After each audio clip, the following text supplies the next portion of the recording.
What's happening, y'all? Welcome inside the Fantasy Stock Exchange. Danny Bush and PFF's Ian Hartitz coming at you today with some offenses to avoid in 2022 fantasy football. These are offenses that we think might be mispriced, a little bit overrated, offenses that we might not believe in going into fantasy drafts this year. So as always, if you guys enjoy this video at any point, hit the like button, comment any of your thoughts down below, subscribe over here if you are new.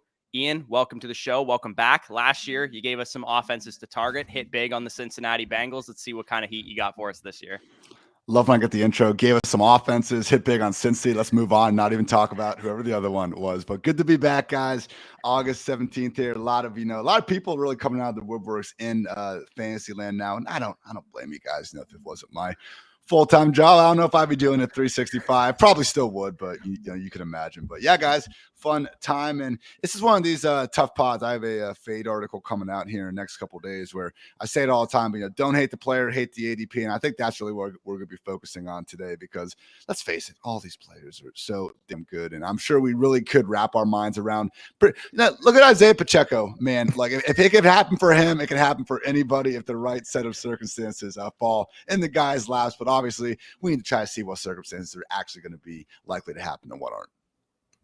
Yeah, no, I agree. I mean, obviously, everybody wants to talk about the offense that you want to target. The next offense is going to take that step. We actually did that video about a week and a half ago. But the flip side of that, you kind of mentioned it. We don't hate these players. Like, we don't just have a vendetta against these guys. We don't just want to see them fail. We don't just want to see them, fail to live up to their expectation.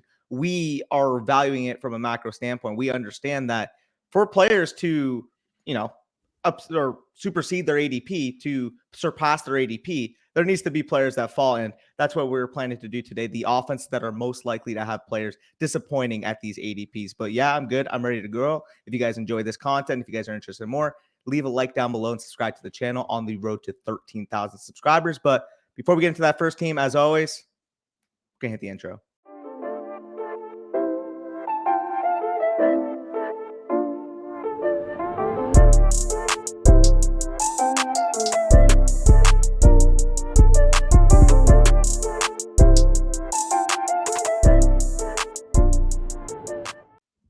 All right, so Ian, we are going to start with you as the resident guy who hit on his pick last year when he was on this channel. So who is an offense that maybe you're not targeting, some guys that you think are overrated within that offense? And we'll throw whatever offense that you name's ADP on the screen so everybody can see. I'm more out than in on a lot of guys with the Eagles offense right now. I see the allure, PFF's third-ranked offensive line. I think they obviously added AJB, year 2, Devontae Smith. I like Dallas Goedert. It just comes down to the regular problems that we see a lot of times with these dual threat quarterbacks. It's really great for the dual threat quarterback, not so much for everyone else, because we're getting run game volume that is really taking over the passing game. I saw the weeks 1 through 6 splits. I don't think they're going to be the most run heavy team in the league again this year. I also don't necessarily think they're going to jump back into the freaking top 5. So probably something in the middle is the best way to look at that. But either way, AJB, Devontae Smith, and Dallas Goedert, in my opinion, all three guys are fantastic football players. But, if we're only going to be getting a similar situation to the 49ers, I'm going to talk about here soon, if we have a true like 1A, 1B, 1C approach, it just limits the ceilings on these guys. And with AJB going off the board as a top 12 to top 15 wide receiver, Devontae Smith in a wide receiver 3 range with a lot of other really talented guys, and Dallas Goedert, he's probably the one I'm most willing to kind of get, because we see in no world should the disparity between Schultz and Goddard be wider than Kittle and Schultz, but that's the world we're living in right now. So we'll take advantage of that. But it really just comes down to, guys, just the impact that Jalen Hurts can have on this offense, the running backs and the wide receivers alike. It's just what we see really out of dual threat quarterbacks. Here we go. Yeah, so I did a study where 17 of 27 offenses with a run-heavy quarterback, I think I just defined that as 5 rush attempts per game. So 17 of 27 have produced a top 30 running back in PPR points per game. But again, it's one of these things where we just need to kind of keep in mind, what's the overall ceiling? I think Sanders has a decent floor, not someone I'm exactly thrilled to reach on, because another hamstring thing, figuring out. They like Kenneth Gainwell. Boston Scott's going to get a few things. We saw it all last season. I just don't think the true workhorse usage is there. Same side of the coin with the wide receivers. Looking at those same offenses, let's see, just 7 of the 27 wide receiver 1 study managed to finish higher than 14th. Those are offenses led by Josh Allen, Deshaun Watson, Kyler Murray, and Russell Wilson. So Jalen Hurts, I love him as a fantasy quarterback. I will say though, guys, one of my biggest sells of the dynasty kind of part of the offseason as well. Like, I don't think it's good that Nick Sirianni came in here and like had to completely overhaul his entire offense 6 weeks into the season. Like that weird 50+% run offense that they were doing, that wasn't really what the Eagles signed up for. Earlier in the season, they were passing the ball much more often. And with Hurts, like it's great this year.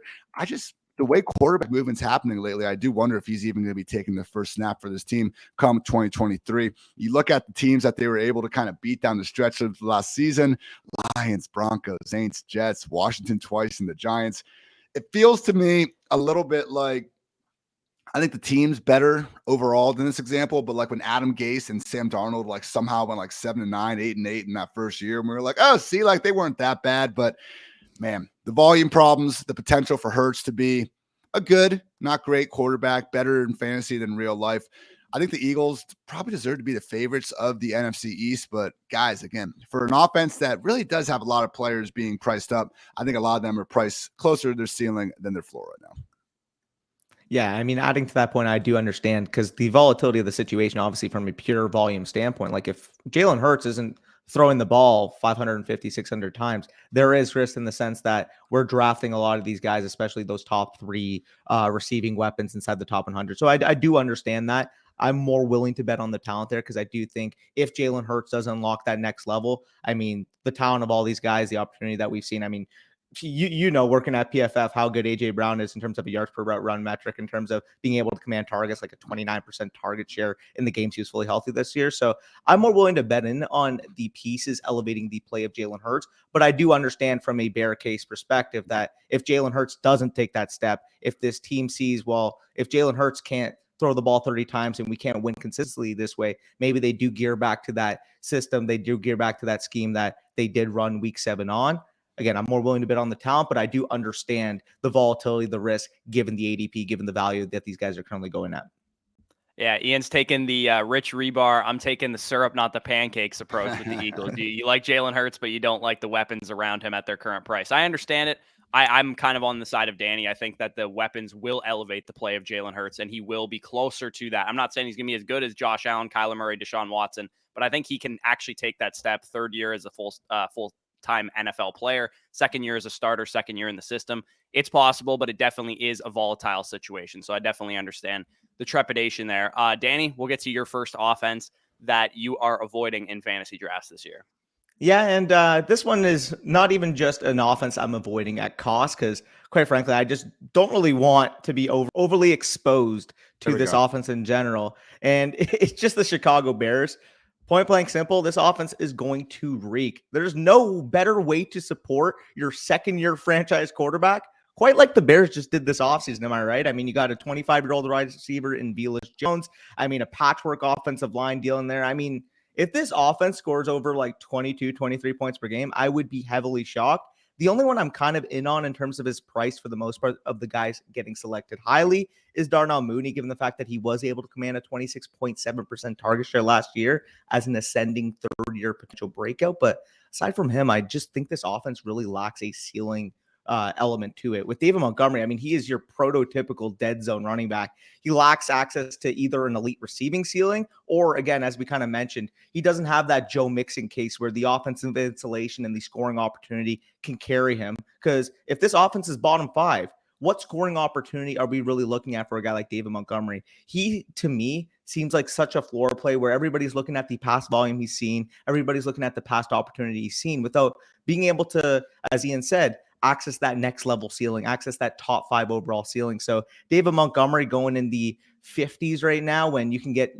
potential breakout young wide receivers like your Elijah Moores, like, I mentioned a guy like Rashad Bateman. Those guys are going in that 4th, 5th, 6th round area where David Montgomery kind of goes. And taking a guy like David Montgomery is just forfeiting that upside where we see those league-winning receivers come from each and every year. After those two, no Bear is really selected in the top 100. I think Cole Kmet's, a fine late round dart throw given his target share he was able to command last year. But when he's your second highest selected pass catcher on a team, that should really tell you just how desolate this actual group is. And the other guy I'm fine with is Khalil Herbert, given the fact that I'm so against David Montgomery. If you can get, Khalil Herbert, 13th round opportunity cost. We saw even in the preseason, the first week when David Montgomery did sit, Khalil Herbert got all of the first team snaps. So that should indicate that he is the primary handcuff there. He is the primary guy where if Montgomery missed any time, we could expect him to maybe vault into a 20, 21 opportunity per game type of role. And as we know with the running back position, it's an opportunity-based position in the sense that if you're not banking on that elite receiving volume, if you're not banking on that touchdown upside, typically speaking, these low opportunity cost backs are going to provide more bang for your buck, especially when they enter your lineup at 13th round cost versus David Montgomery's 5th, 6th round cost. So realistically, looking at this offense, I mean, I like two pieces. Justin Fields is fine given his rushing ability, but realistically, from a passing perspective, what is the ceiling there? Yeah, I was pretty overweight on Fields early on in the offseason on Underdog because I do think because he can run, he'll have some spike weeks, but I'm kind of on board with the passing side of things. I think he'll probably struggle as a passer, and Darnell Mooney's really the only one that I'm in on as well. Khalil Herbert, I have a lot of exposure to, so I'm totally with you on that one. Ian, what are your thoughts on the Bears? You think this is going to be a dumpster fire, or are you a little bit more optimistic? I think Fields is probably, again, it's another mobile quarterback kind of study where I just think that Fields is probably going to be the only one that is able to have the volume necessary to do what we're going to want him to do. When we have looked at quarterbacks that have run this much, 11 of 12 quarterbacks with at least 125 carries in the season went on to be a top 12 fantasy quarterback on a per game basis. So I'm not just rewarding the guys that played, every single game. 2020 Cam Newton was the only one that didn't hit. He was QB 17.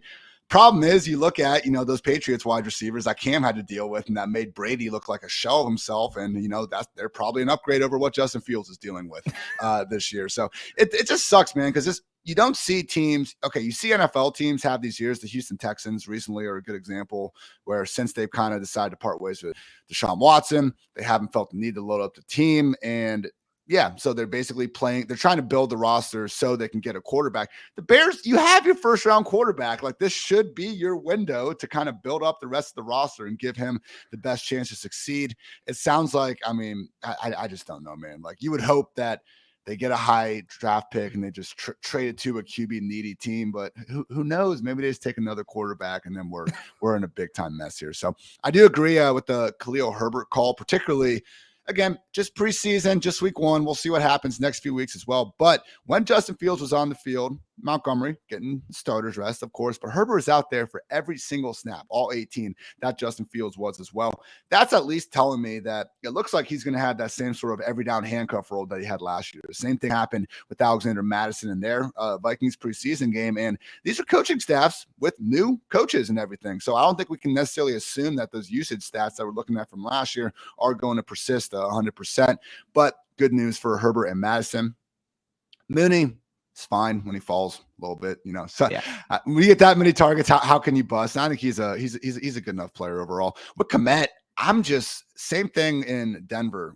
I've been lower on Alberto and Cole Kmet because when we see Getsy in Chicago and Hackett now in Denver coming from that Matt LaFleur coaching tree, like Robert Tonyan had 12 touchdowns in 2020 and like 6 incomplete targets thrown his direction. Like, it was the most efficient season we basically ever seen from a tight end. And before he got hurt last year, like I think he played like 60% of the snaps, like overall, like Joseph DeGura, like all these there was some guy when I was looking at the stats who I had never heard guy's name before. And he was actually putting Robert Tonyan on the bench for prolonged periods of like weeks 1 and 2 last season. So that's the thing with Cole. I see, the mocking tweets that's like, this guy had this many targets last year. There's no competition. How could he be out on Cole Kmet? It's like, on last year's roster, that's one thing, man, but it's not good, man. I look at the Chicago Bears snap counts right now, and when I see that Kmet wasn't out there, James O'Shaughnessy wasn't out there, Ryan Griffin, I don't believe we're out there. They might have come in with the backups, but I just think there's a chance that Cole Kmet is a little bit more of a committee tight end. Same thing with Alberto, and we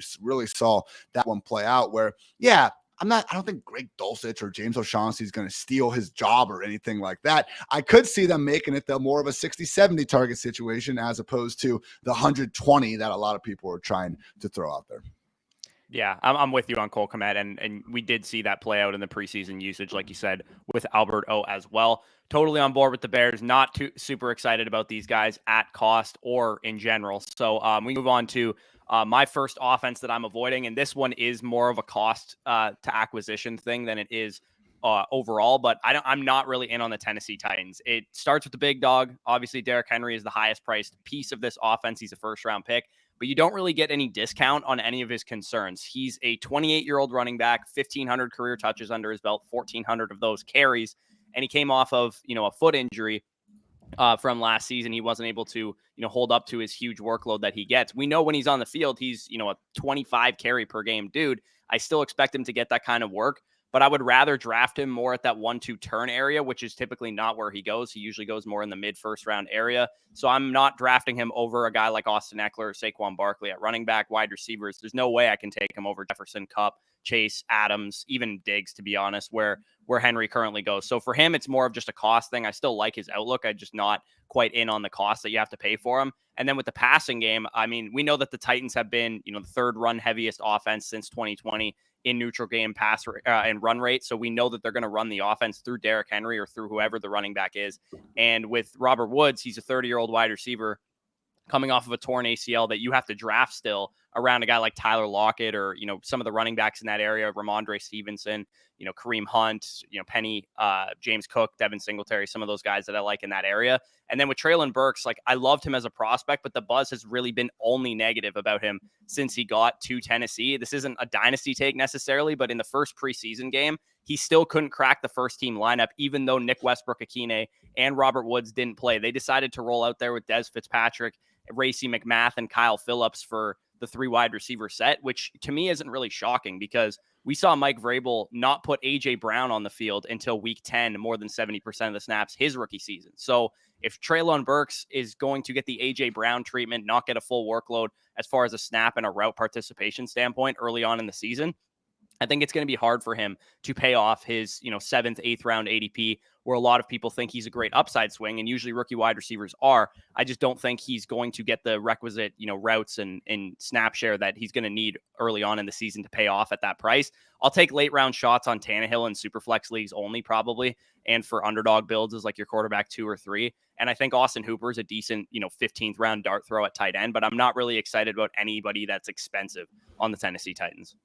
Yeah, I think Burks, if he continues to fall, I'll start taking just the cost-depressed flyers. I mean, we have seen this happen plenty of times. And even as much as we laugh off the Justin Jefferson stuff, like the first 2 weeks of the year, he really was splitting time with BC Johnson. He just broke out and took the job afterwards. So, I do think it's not quite as laughable as some people make it out to be every now and then. But yeah, I guess with Derrick Henry, my thing is like you can get him. I got him at the early parts of round 2 in a draft and football guys the other week. So one of those things where I do think it's tough for me to look at Henry and just how's he bust if he doesn't get hurt? He's going to get it's all cost for him. Yeah. I have to take those wide receivers. I have to take some of those other running backs just because I think the risk outline and the ceiling projection is pretty similar for those guys. But we did see obviously Henry when he was on the field last year, he was better than Jonathan Taylor on a points per game basis, and injury pretty much is his only source of busting. But the Titans offense also makes me nervous in general.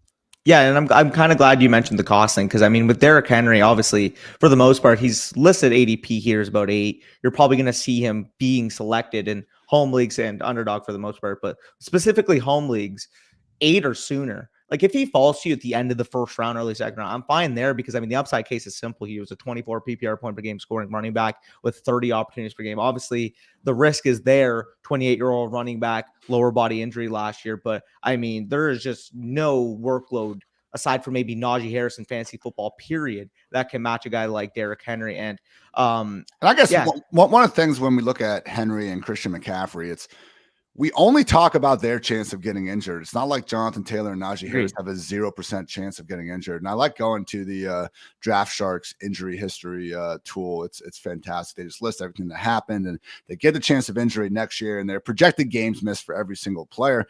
And I just appreciate them taking more of a stand on it. I'm not saying their process is right, but to me, again, it's a process. It's better than just being like, he's going to get hurt. He's not going to get hurt. And, for their money's worth, Henry projected to miss 1.9 games next year. Jonathan Taylor, 1.8. So really just doesn't seem like, I don't think we know enough and can be confident enough about the injury stuff to to drop him down that much. And he's still expensive, but you guys have been in those drafts last few years when he's going top 3 or top freaking 1 the way it's been. So I'd still think, even against someone like an Austin Eckler, I have Henry as my RB3. I think the Henry versus Eckler, Henry versus Najee argument is the same reason why I'm on McCaffrey over Jonathan Taylor. I just don't want to fade a guy purely based on the injury reason. When we look at the projections, we look at the workloads, which I think we're much better at being able to predict and seeing those boom.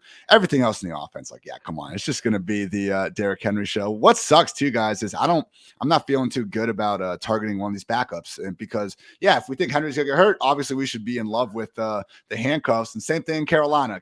We saw Chuba and Deontay Foreman basically split snaps in the preseason. And in Tennessee, it was Hassan Haskins and it's a Cunningham. Who's this freaking undrafted rookie? Chestnut, and Chestnut. they also rested Hilliard too, so that might be even more predictive. Maybe it's Hilliard as the backup. We don't know. I always expected Hilliard to keep that pass down role. He had that, but Deontay Foreman was still getting 15, 20 carries kind of down the second half stretch of last season. So I was hoping that Haskins could get that, especially with a lot of those round 18 best ball picks from over the summer. So those might have been a bit of a waste, but I think the answer to, which one of those guys is probably just no. And this is where, look, I didn't get a chance to watch every single snap of this preseason week 1. I do make sure I do for the regular season, but you got to be careful sometimes with this. Cause I saw Chestnut didn't leave the field for the first 2 drives of the Titans game. Yeah. He fumbled on the first snap of the second drive. So that's a quick way to not leave the field for the entire drive, I guess, but I'm also not sure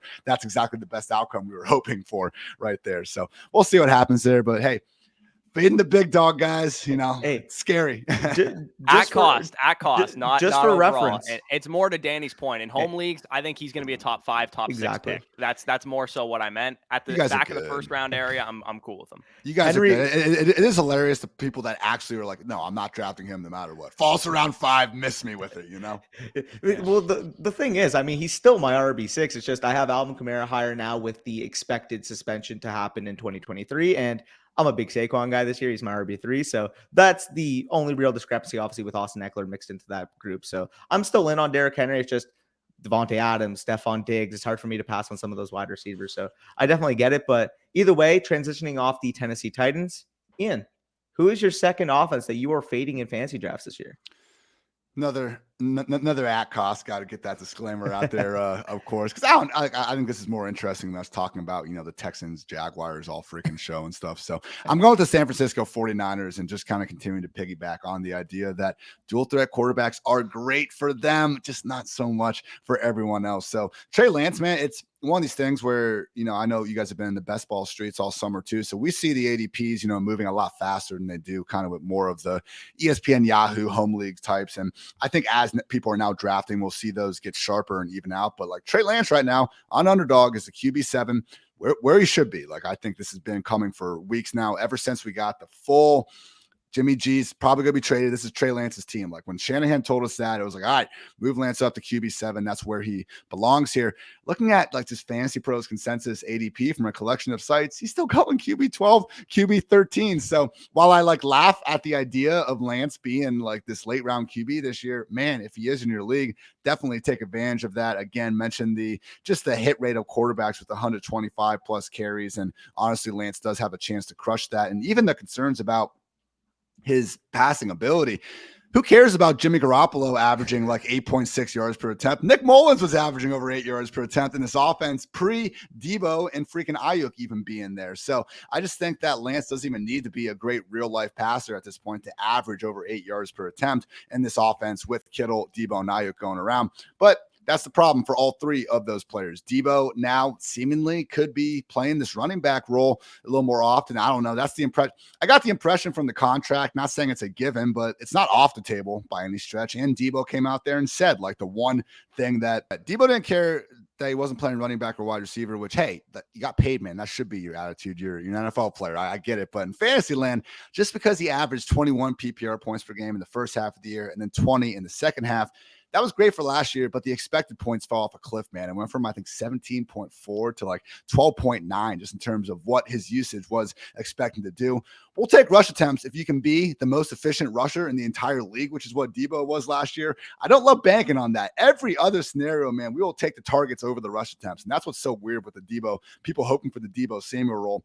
If it's completely additional touches that aren't going to be there unless they're rush attempts, fine, touch the football. But this idea that like, oh yeah, they'll put him in the backfield more. No, put him out wide more and throw him the ball downfield, man. Like those are the types of touches and opportunities that we want for our fantasy football wide receivers. So for Debo, someone that, again, I'm seeing in home leagues going off the board as a top 15 pick a lot of the times. I'm just taking more of the 3-down stud running backs, because once you get through the first, arguably even like 8 or 9 wide receivers, guys, there's just, you got a lot of talented guys, but they all kind of have one reddish flag. And I think the quarterback change and the potential for Debo to have to work with, 110 targets while guys being drafted around him have 150. To me, that's enough to take other guys at cost, usually in round 2 of the draft. Ayuk and Kittle. Kittle's the one in round 5 that I am buying, but as we've seen, he's not someone that they necessarily feel the need to go completely out of their way to feed the ball to, with obviously having a Debo and Ayuk out there.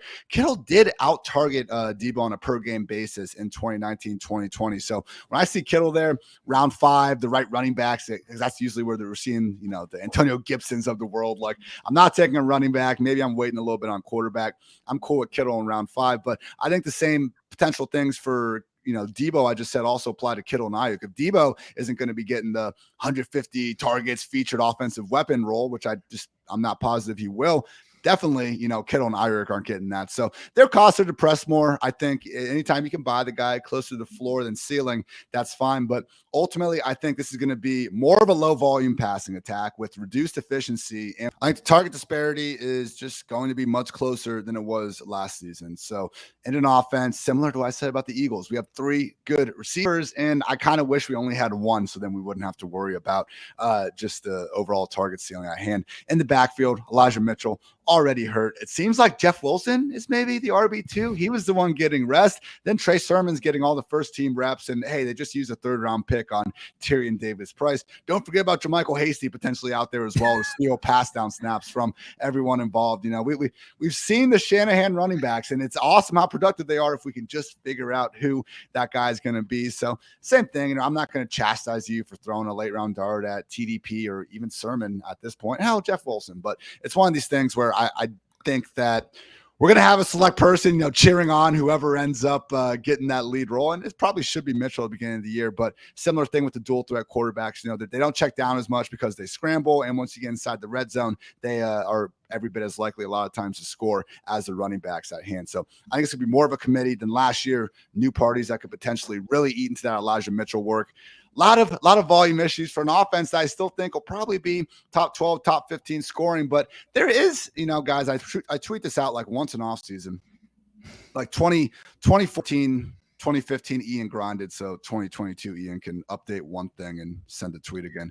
But basically with Kyle Shanahan, we love his play caller. We love his play calling. Mainstream media jerks him off all the time for it. And there's a lot of, I think, truth behind that. PFF's Eric Eager has done some cool stuff to show that, like, really is arguably the most unique play caller in the NFL. But it's not like he just consistently has these top 5 scoring offenses year after year after year.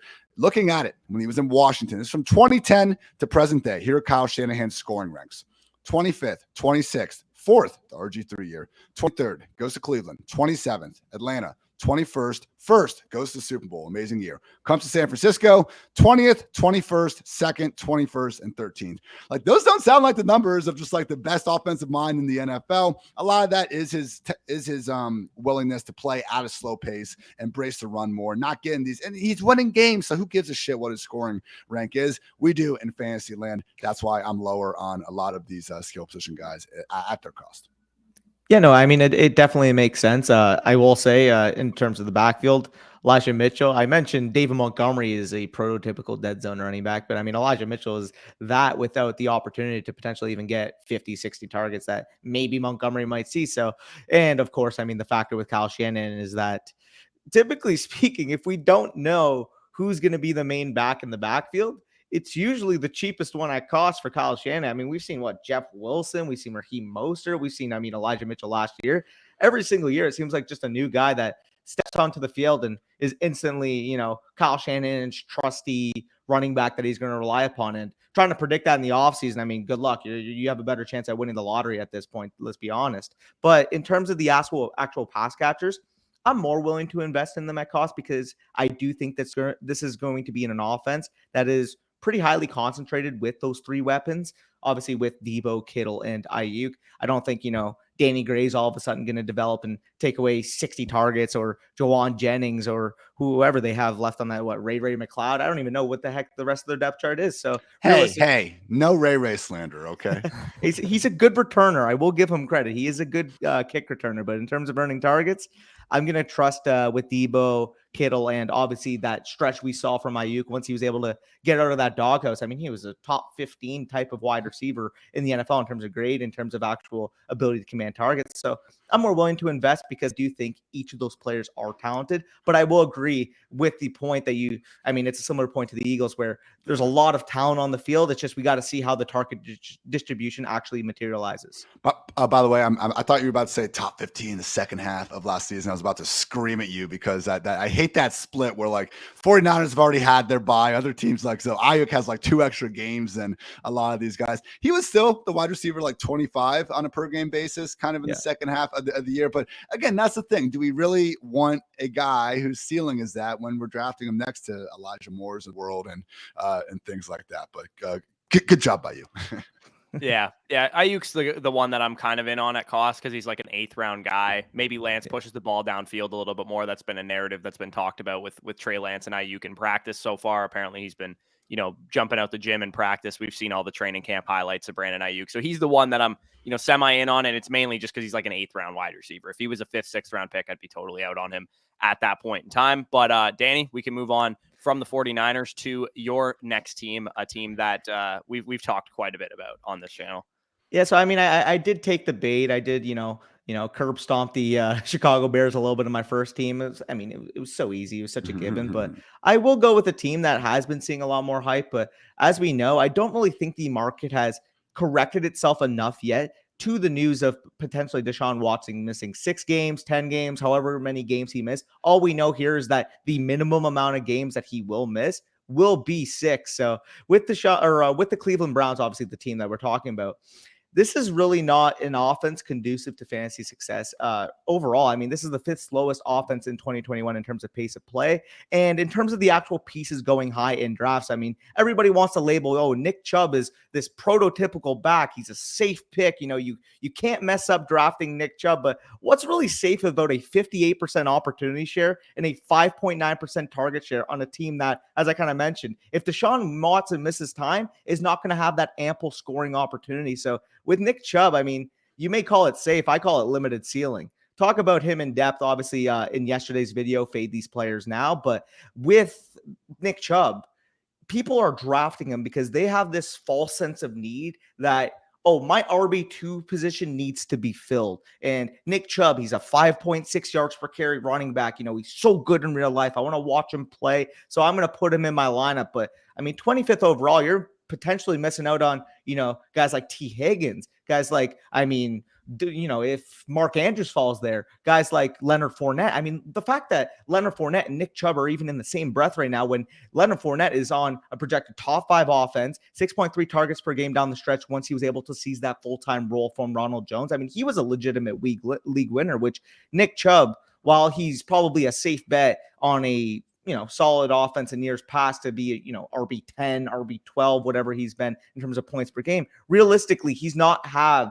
that league winning 20 plus PPR point per game upside, which if you're allocating top 2 overall round draft capital to the running back position, they need that in their range of outcomes. So without Deshaun Watson, Nick Chubb simply does not have that. And with Amari Cooper, obviously, beloved Dallas Cowboys behind me, former Dallas Cowboy, but he's kind of been one of the more overrated fantasy football players of the last 5 years. And while the case that you can make with a healthy Watson, he would be a fine pick at his current cost, the uncertainty of Watson, like I said, makes this kind of archetype, a 27-year-old player, limited ceiling type of wide receiver, going in a range, as Ian was talking about, with guys like Elijah Moore, guys like Rashad Bateman, guys like that who can potentially be this year's, breakout top 12 overall wide receiver. I don't see that in the range of outcomes for Amari Cooper. So while it would be a settle pick if Deshaun Watson was actually on the field, actually his ADP would probably rise about a round and a half, maybe 2 rounds.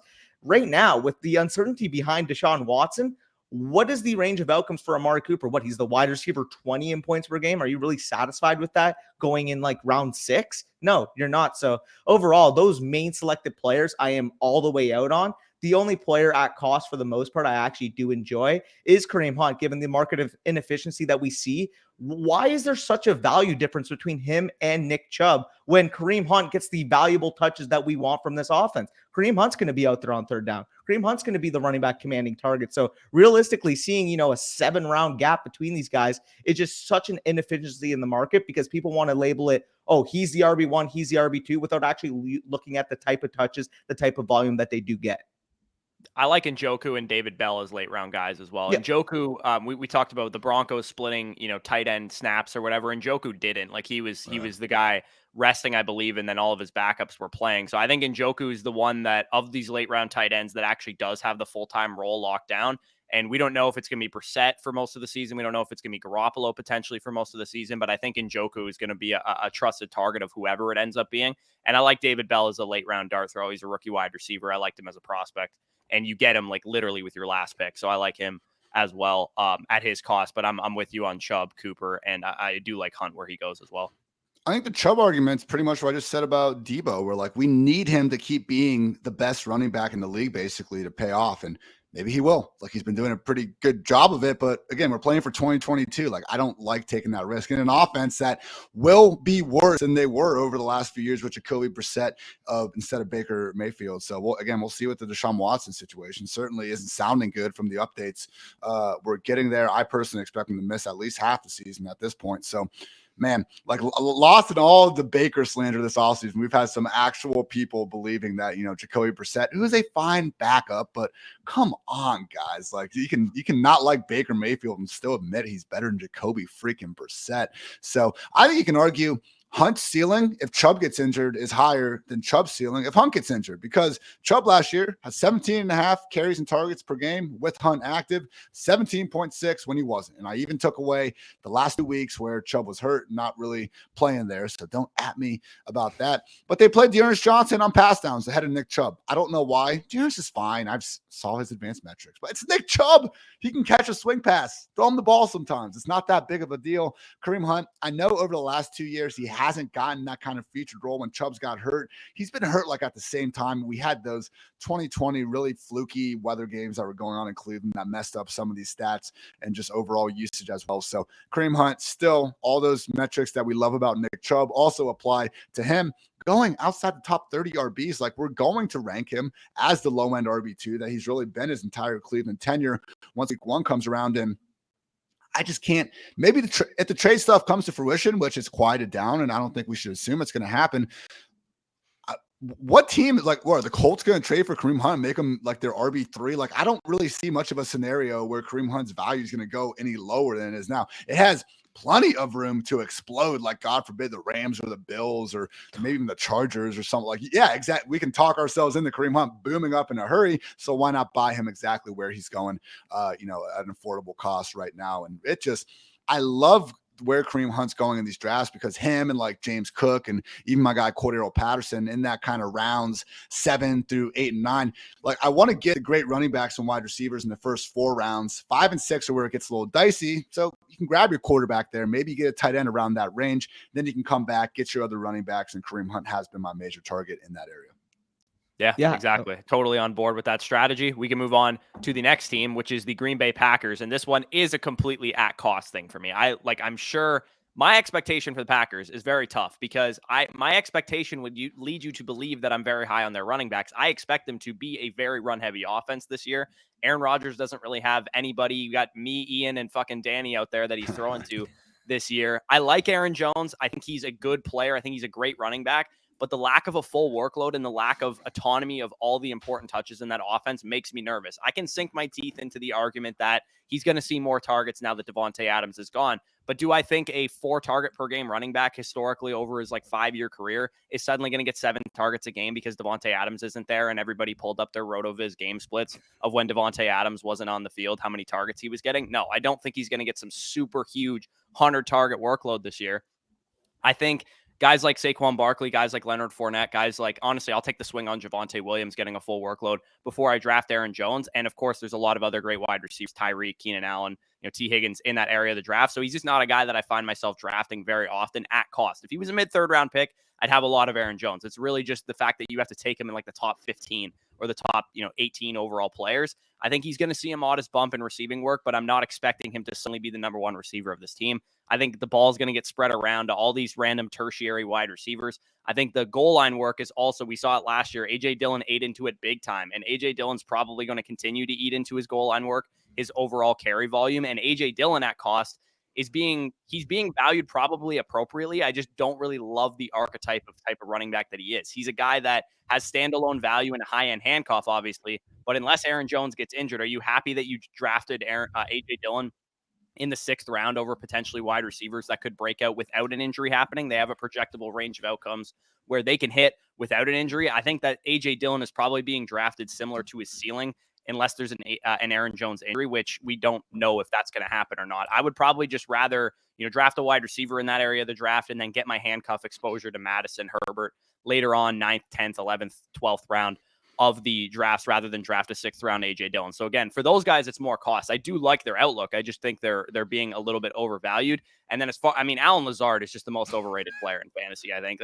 Talent earns targets, not vacated production. And a career high 60 target receiver with a 15% target share, and suddenly he's going to be number 1 for Aaron Rodgers. The guy separated at a 15th percentile rate against man, 10th percentile against zone, according to Matt Harmon's reception perception. There's zero chance I draft Allen Lazard over a young breakout candidate wide receiver like Elijah Moore, Devontae Smith, Brandon Ayuk, even some sturdy veteran guys like Lockett and Adam Thielen in that area. So with a run-heavy offense and no Davante Adams, I'm not interested in Aaron Rodgers either at his current cost. So the only guys that I like in this offense, really, I'll take shots on the rookies. I'll take shots on Christian Watson and Romeo Doubs as guys that are going, 11th, 12th, 13th round. Christian Watson just came off the PUP list as well, so he might be back on the field for preseason games pretty soon. So I like those guys at their cost, but they're pretty much it. What I'm expecting from this offense is a heavy dose of A.J. Dillon and Aaron Jones, but they're cannibalizing each other's fantasy value, similar to the Browns running backs, and spreading the ball out to the rest of the targets. Tunyon, the 3 wideouts, Watson, Doubs, Allen Lazard, Sammy Watkins, maybe even becomes a thing again for week 1 and then no other weeks. I'm just not excited about anybody because I don't think this offense is going to be very concentrated outside of the running backs. It's a fair point comparing them to Browns. The difference, as you brought up, is if one of them gets hurt, the other one's going to be like a top 5 running back immediately. That's why they're more expensive, I think, in fantasy land. So it was a lot nicer when A.J. Dillon was being priced closer to RB30 than RB20 like he is now. People are finally just taking him ahead of the Antonio Gibsons, Josh Jacobs of the world. I think he should be going ahead of those guys because I don't think their workload is all that different. And obviously Dillon has the much higher ceiling. So yeah, a lot of good points. If Robert Tunyon can get healthy, he'll be in that tight end 2 mix, but we're not feeling great about it. Talked about his middling usage last year anyway. So yeah, I think the worst case scenario here, and I'd be more fine taking a shot on Allen Lazard if he wasn't freaking going this ridiculously high. That's my issue with Juju Smith-Schuster too. Yeah, I see the path to both guys working out, but why is one guy 20 plus wide receiver spots ahead of everyone else in this offense? I don't think we've seen enough from either guy in recent history to really warrant that.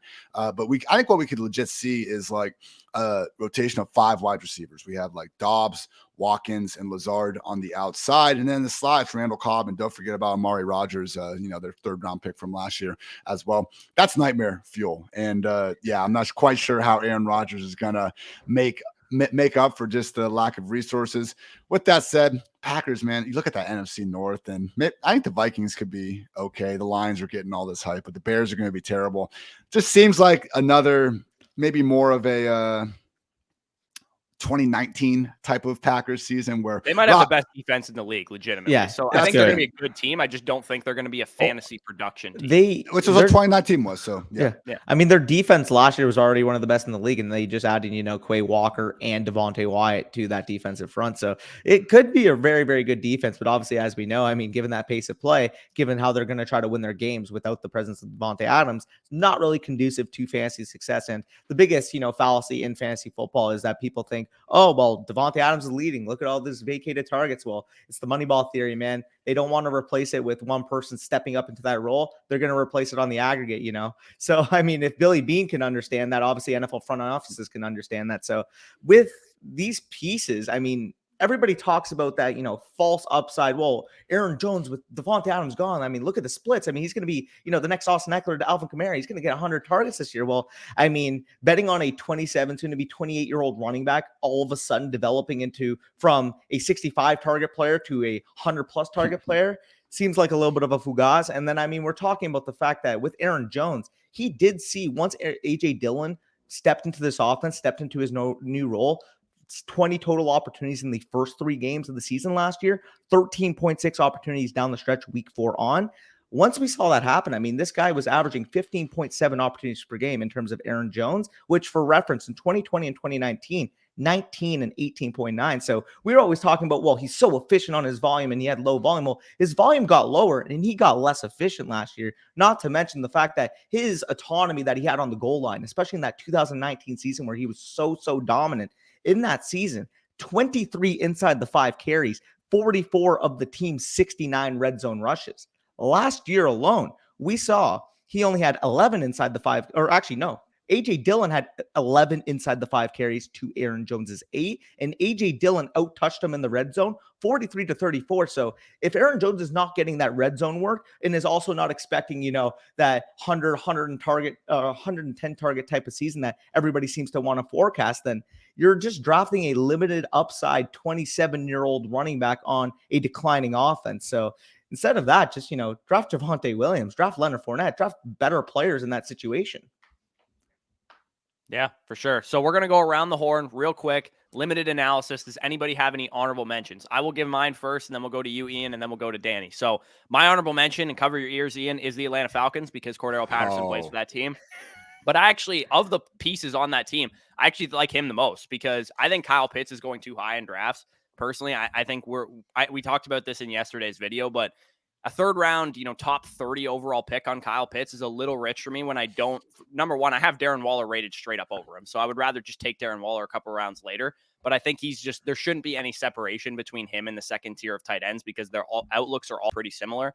I think with Pitts, you're getting probably not a ton of touchdown upside like he had last year, but you're getting a lot of volume probably and a lot of yardage. But I don't like passing on some of the wide receiver talent, some of the running back talent in that area of the draft for a guy like Kyle Pitts. And then with Drake London, he's kind of already dealing with some injuries, and he's not being really priced at a discount either for being a rookie wide receiver. He's like a 6th, 7th round pick, which I think he belongs to go there. But they also, have a bad offense. I expect this offense to be one of the worst in the league. And I don't know how, a rookie wide receiver and then a tight end being used all over the formation are suddenly going to make this offense like a bad quarterback like Marcus Mariota look like a great quarterback. So I like, London and Pitts, all the dynasty shares in the world this year. Not excited about them at their current cost. But CPAT, I expected to be overvalued this year, given what he did last year. I expected him to be going like 5th, 6th round with a lot of sheeps drafted him that high, but he's like a 7th, 8th, 9th, 10th round pick in some drafts. So I'm totally cool with CPAT where he goes at like right outside the RB dead zone. Once the dead zone ends, you see Kareem Hunt types and Ramondre Stevenson, Cordero Patterson, James Cook types coming off the board. And after I hammered a bunch of wide receivers, I'm totally cool grabbing those guys as my, RB2 and hero RB builds, or, RB3 and double hero type of builds. So I'm cool with Patterson and Algier as a late round dart throw, depending on how his preseason usage changes. But for the most part, the top 2 pass catchers are the guys that I'm out on. I'm going to go with one that's not relative to cost. It's the New York Jets. I just, this offense could be horrendous. And we already have I'm a not a Zach Wilson. I don't even concern, like, I don't think that Drew Lock is going to be good, but I want him to be good because the way he plays football is really exciting. And that's the way that's what I see in Zach Wilson as well. Like, even when they're bad, they're not just like checking it down on 3rd and 20. They're like trying to force the ball into quadruple coverage off their back foot, like just stuff like that. Having the, rocket launcher for an arm, being mobile enough to move around, but you take away Wilson's mobility a little bit, and that concerns me. This is not a guy that we're expecting to just like mentally be able to just completely control the offense at this point in his career. And he hasn't had many reps with all these wide receivers. And that's kind of what sucked about last year. Like, he played his best game of the year in like week 6, I think, against the Titans, really flashed all over the place. Gets hurt shortly after. And by the time he came back, I think he only got to play with like 2 combined games with Elijah Moore and Corey Davis down the stretch. Garrett Wilson's being worked into it. So we have 3 wide receivers. I think that it could be much more. I think Elijah Moore is the best dart to throw after we saw last year, but let's face it, Corey Davis was working right alongside him, and now they just used a top 10 pick on Garrett Wilson to get him involved. So it's a murky pecking order and a probably bad passing game in an offense that was really bad last year and probably will be really bad again. Breece Hall, it's funny when you're in these drafts, because we talked about David Montgomery and how it's just gross to draft him. Like, after Zeke and Breece Hall go, there's just like such a long wait sometimes before you get someone willing to draft David Montgomery. So I get the upside, but man, it could be a lot rougher than I think some of the Breece Hall truthers are anticipating, because Michael Carter is good. And, so looking at what Mike LaFleur has been doing with the Jets and in his history working with the Shanahans before, like, this is not an offense that has consistently just handed the entire, reins over to a single running back. I think Michael Carter last year showed he can be a pass catcher. He also showed that he can just be a good runner of the football. Those same broken tackle stats that you hear every single time in Javonte Williams and yards after contact per carry, they also apply to Michael Carter. What are they putting in the North Carolina water coolers? But 2 running back committee, 3 really, 3 just highly touted wide receivers that we don't forget about Braxton Berrios. Bro, Braxton Berrios had himself a nice end to last season. 4 highly talented wide receivers, and then they paid Conklin and Uzoma and drafted Ruckert in round 3. It's a lot of committees going on in an offense that once again is not expected to be good. Like, I think, a really good scenario for the Jets would be if they could be like an average scoring offense, not the type of players that I'm looking to exactly reach on, with that being our like best case scenario. Yeah, I mean, we're a little bit more bullish on the Jets, because I mean, they're just our guys. I mean, I do think that Zach Wilson, from a talent perspective, can take that step. And I mean, with Elijah Moore, we legitimately saw this guy be a dominant 21-year-old wide receiver in that stretch before he got hurt last year. So I'm more willing to invest on them. Again, like, it just kind of feels like the market as a whole expects them to be such a bad offense. So I'm more willing to, go against the market, in the sense that if they are, as you kind of said, an average scoring offense, then they're going to just blow past their ADP, because the expectation, of course, is that they're going to be, bottom 5, bottom 3 type of unit, given the cost of some of these players. So I'm more willing to invest in it. I do believe in Zach Wilson, in the sense that if he can figure out the mental game, he's got the arm talent, he's got the mobility to be able to take that next step that we had the mobility. That's the problem, man. We'll see how that recovery from the knee injury is. It is a little bit sketch, but I mean, everything. That start. Yeah, definitely a bad start when your first rush in the preseason, you just absolutely break up your knee like that. Oh, brutal. But either way, Corey, I'm assuming you have the same thoughts on the Jets, considering there are darlings. Yeah, I mean, and to be fair, I have the same thoughts that Ian has on the backfield. I think that Breece Hall, we saw Carter outsnap him in the first preseason game. There is no given to say that he's going to suddenly be a workhorse running back week 1. We thought it was going to happen with Javonte last year. They're like, oh, well, the Broncos, they had him as their number 1 running back on their board. He was a first-round grade for them. People are saying the same shit about Breece Hall. We know for a fact they had a first-round grade on him, because we've seen their draft board. But that doesn't mean that the Carter is going to go away. Coaches don't trust rookie running backs. It's a known thing that's happened for years, and we got Shanahan influence here, which is always going to muddy things up as well. So I'm with you on Hall. I think I have a little bit more trepidation on him in the area of the draft that he's going. I think he's no slam dunk. Elijah Moore and Zach Wilson themselves are 2 guys that I'm willing to invest in at cost. Garrett Wilson, he's working behind some of those other wide receivers as well. Yep. So I'm not totally sold that he's going to be worth his 8th, 9th, 10th round ADP where he's going. But more and Wilson are the guys that I'm usually targeting in the Jets offense. Yep, I would agree with that. And I'll just make a quick mention. I probably could have made them one of my main teams, especially over Chicago, because I mean, whatever. But I am just not in on the cost of the Chiefs right now because it's a lot of name value. It's a lot of understanding. Well, Patrick Mahomes, real life, is the best quarterback in the NFL, so he's just going to carry every single weapon in this offense. But even Patrick Mahomes himself, I mean, at that point, when you have, an offense, the difference between him and Justin Herbert, for example, they're both going to be more pocket style passers. The difference is one is throwing to, Austin Eckler, Keenan Allen, Mike Williams on what should be a higher pace offense this year. The other one, just lost freaking Tyreek Hill, the most dynamic weapon on the outside in the entire NFL. So the fact that you're taking him in that area, especially ahead of some of those mobile guys like Lamar Jackson, Kyler Murray, and I mean, it's close. I think Jalen Hurts versus Patrick Mahomes this year is a really good argument, given the fact that Jalen Hurts does use his rushing ability to his advantage from a fantasy football perspective. Again, this is not me saying I am going to take Jalen Hurts over Patrick Mahomes in freaking real life. We play a fantasy game as Ian likes to coin it. We're playing in fantasy land, baby.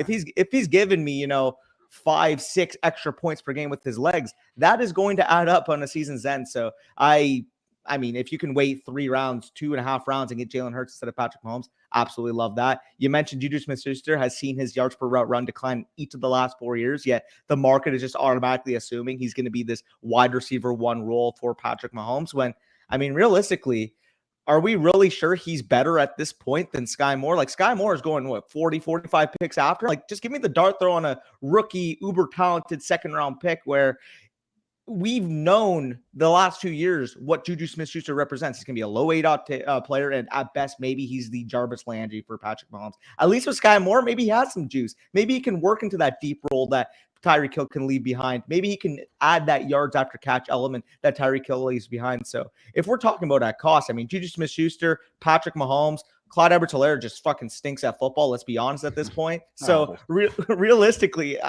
the only one, I mean, if Travis Kelce falls mid-second round, I'm fine there.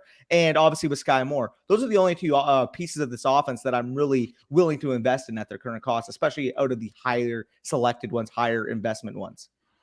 How do you just talk so much Chiefs and not even say Isaiah Pacheco? I was literally about to mention him too. I was like, I'll take Pacheco at his cost. But yeah, I don't mind. That's pretty much it. Yeah, he's fine. Honestly, like, just the fantasies. I mean, Rojo was getting hype earlier this offseason. Like, we just want anyone other than Clyde Edwards-Helaire at this point. To be fair, I mean, just the whole gallbladder surgery note from last year. Like, Clyde really has been awfully banged up, and they just haven't thrown the ball. That was the whole thing. It was like he was being lauded as like one of the best pass catching running backs to come out since CMC, and they've just haven't even given him the sort of pass down role that Damian Williams was having. Darrell, baby. Darrell too. Yeah. Geez, don't even need to go back to Damian. My goodness. So yeah, I hear you. I do think, I'm definitely Hurts and Kyler, man, going in round 6. Yeah. Why? And that's why I haven't gotten much Josh Allen in round 3. Like, yeah, I would rank Allen and Mahomes over those guys, but they're all close enough that I think that you just take the additional value. Like you said, Kelce, I'm still fine with at the round 1 turn. I just think that he could legit 180 targets. I don't know. Like, I think that's the answer here to who's going to be winning this. It's not going to be Juju Smith-Schuster. It's going to be Travis Kelce, likely going the absolute hell off. So Travis Kelce, if the right guys are kind of off the board, and then it's like, okay, well, because if you're taking them at the turn, you're getting to pick like in 2 or 3 more spots. So if I'm like, if there's, it's like Diggs and CD and maybe Devontae are there and like Kelsey's there, maybe I take Kelce and I'm just content with whatever one of those dope wide receivers is going to fall to me. But yeah, I understand not going completely out of your way to get pretty much anyone in this offense, which is kind of scary to say, guys. We are talking about the Kansas City Chiefs here. I looked up yesterday. This stat made some Chiefs fans mad, some of them happy, which is just kind of like how Twitter works, I guess. But Patrick Mahomes, since he got the starting job in 2018, is number 1 in the NFL with 151 passing touchdowns. If you remove the 43 touchdowns that Tyreek Hill caught, Patrick Mahomes only falls to 6th at 108. So yeah, not every quarterback has had the same sample size. And I know Tyreek helped the overall offense get some of those touchdowns, but it really is one of those things, man. I asked the same question with Justin Herbert, who he mentioned, like, what is Mahomes' like floor? Because it's probably not much worse than QB5, QB6. Honestly. Oh yeah, it's like QB8 probably on the low end. Like I think that's what the appeal for like home league drafters is with Mahomes. Yeah. They're like, I don't want to make the bet on Michael Pittman for whatever reason, so I'm just gonna take Patrick Mahomes because he's not gonna finish lower than QB7 because he's the best quarterback in the league. Obviously, that's not the optimal drafting strategy. I just think that's what's going to go through the minds of home league drafters that are taking Patrick Mahomes that high. But I'm on board with Lamar, Kyler, and Hurts rated straight up over Patrick Mahomes. So I'm absolutely taking those guys over Patrick Mahomes at cost because they're going way later than him. So lengthy video, about an hour long. Hopefully you guys made it to the end. If you guys did, leave a like, comment, any of your thoughts down below. Subscribe to the channel if you are new as well. If you guys want to take some of this advice straight into action, as always, promo code FSE at Underdog Fantasy gets you 100% back on whatever you put in. So if you put in $10, you'll have 20 on the site to play with. And as a thank you for using our promo code, you'll get our redraft and our dynasty rankings manifestos totally for free for using promo code FSE. So if you guys do that, we'll, within 24 hours, get you our redraft and dynasty rankings manifestos as a thank you. With that being said, peace out. We'll talk to you soon.